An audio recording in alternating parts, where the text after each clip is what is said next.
Hello guys hello आज चाहिँ धेरै दिन पछाडि हैन हामीले यसको भिडियो आउँदैछ हरि भाइसँग। हरि भाइ के छ? एकदम ठिकै छ भाइ। हामी कहाँ जाँदै अहिले यार? हामी रुमबाट यसो बाहिर इभिनिङ वाक यसो हिँडेको, काम छैन रुममा बसिराख्नु भन्दा यसो अलिकति भए पनि एक्सर्साइज हुन्छ भनेर। एक्सर्साइज हुन्छ अनि भाइको त पुरा कपाल त तालु भएछ नि त के हो यार? कपाल त गइहाल्यो नि त, खै के हो झन् साउदी आएदेखि कपाल झर्न थाल्यो भने के गर्ने अब। होस् अब तिम्रो यो कपाल रोप्नु पर्यो कि भाइ? अब म नि त्यही विचार गर्दै छु दाइ। अब यहाँ आएर पैसा कमाएर टक्का लाएर यो ट्रान्सप्लान्ट गर्ने भन्ने मेरो पनि सोच त्यही गरिरहेको छु। यो कति लाग्छ जान्छ तिम्रो यसमा यति रोप्नलाई? जान्छ नि दाइ, खै अब कति लाख भने त मलाई पनि खासै अनुभव छैन। मैले बुझेअनुसार चाहिँ लाख जान्छ 2 लाख जति नै लाग्छ भन्ने कुरा छ। भारे तनाव भयो यार।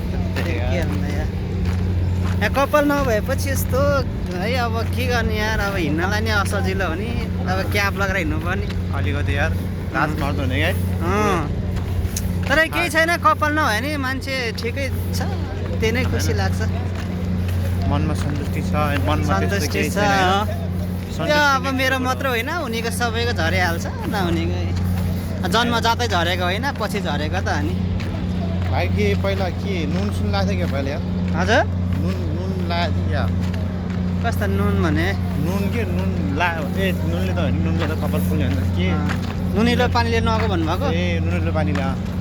अब यहाँ अब सफा पानीलाई कहाँ पाउनु? के होइन पहिला तिमीले के टाउकोमा जेल केही लाउँथ्यो क्या? ए जेल चाहिँ लाउँथे पहिला 8-9 कक्षा 10 कक्षा पढ्ने बेलामा। अब जेल लाएर कपाल थारा बनाउँथ्यो, त्यही भएर पनि हिजो तिमीले त याद जता अबतिर पनि टेन्सनै तनावै तनाव छ है। ऊ बेला खुट्टा भाज्यो, खुट्टा अहिलेसम्म स्टिच निकालेको छैन, त्यसमै तनाव है। तनाव छ भाइ, गाह्रो छ। अनि भाइ तिमीले यो अस्ति 25 करोड छ नि? हजुर 25 करोड भेट्यो भए तिमीले के गर्थ्यौ? 25 करोड भेटेको भए म त अब के गर्नु नि अब। 25 करोड तिमीले भेटायो के गर्थ्यौ? के अस्ति गाडीले समात्यो नि 25 करोड। ए त्यो भेटेको पैसा भए त अब के गर्नु, अरूको धन सित्तैमा आएको धन त मलाई चाहिँदैन।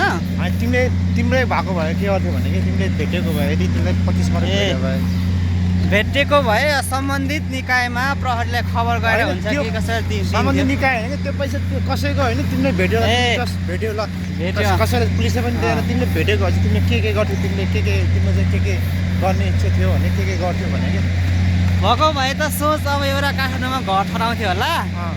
तर अब 4 तला जतिकै अब। अनि एउटा भने जस्तो गाडी चढ्थ्यो 2 करोड जति पर्ने, 2-3 करोड। घर कति करोड किन्थ्यो? घर कति करोड किन्थ्यो? घर त 6-7 करोडकै किन्थ्यो। 6-7 करोडको थियो अनि 3 करोडको गाडी 10 करोड भयो, बाँकी भयो 15 करोड। 15 करोड अनि 5 करोड चाहिँ ब्याङ्क ब्यालेन्स गर्थ्यो। 5 करोड ब्याङ्क ब्यालेन्स गर्थ्यो। अनि 2 करोड जति अब दिन दुखीलाई अब यसो सहयोग अलि अब त्यस्तै हुन्छ नि, अब गरिबी मान्छेहरूलाई होइन, खान नपाउने मान्छेहरूलाई हुन्छ सहयोग गर्थ्यो। अनि अरू बाँकी भएको पैसा नि अब त्यस्तै अब लगानी गर्थ्यो ठुल्ठुलो व्यवसायमा। अब यता तिमी त धन्दा खोल्थ्यो। अनि के अरे तिमी त 10 करोड यदि भएको भए भने अब एउटा कल्पना गरेकै मेरो मनमा तिम्रो के अरे 25 करोड तिमीले भएको भए भेटेको भए तिमीले भेटेको भए अनि तिमी त 10 करोड 3 करोड भेटेको भए जाने 10 करोड भेट्यो तिमीले त तिमी त एउटा अनि के अरे तिमी त के अरे ऊ पुरा के अरे नेता बन्थ्यो नि त। 10 करोड पैसा भयो त अनि 10 करोड भएको 2-3-4 करोड जति लगानी गरेर नेतै बन्थ्यो नि तिमी त यार। बन्थ्यो नि, अब के भन्नु, नेता बन्नलाई खुबी छैन, कला छैन, यत्रो खुबी छ, यत्रो दिमाग छ यहाँ। नेता बन्नलाई अब पोलिटिक्स जान्नु पर्यो होइन, राजनीति गर्नु पर्यो, त्यस्तै छ भाइ। ल हाम्रो चाहिँ आज सानो भिडियो भ्लग बनाएको छु है।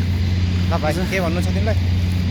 अब ठिकै छ, सबैले मन पराइदिनु होला भन्न चाहन्छु। हामी अब साउदी अरबमा ल त भएको नेपाली दाजुभाइहरूलाई सबैले साथ सपोर्ट माया गरिदिनु होला भन्न चाहन्छु। हस् त ल। हस्।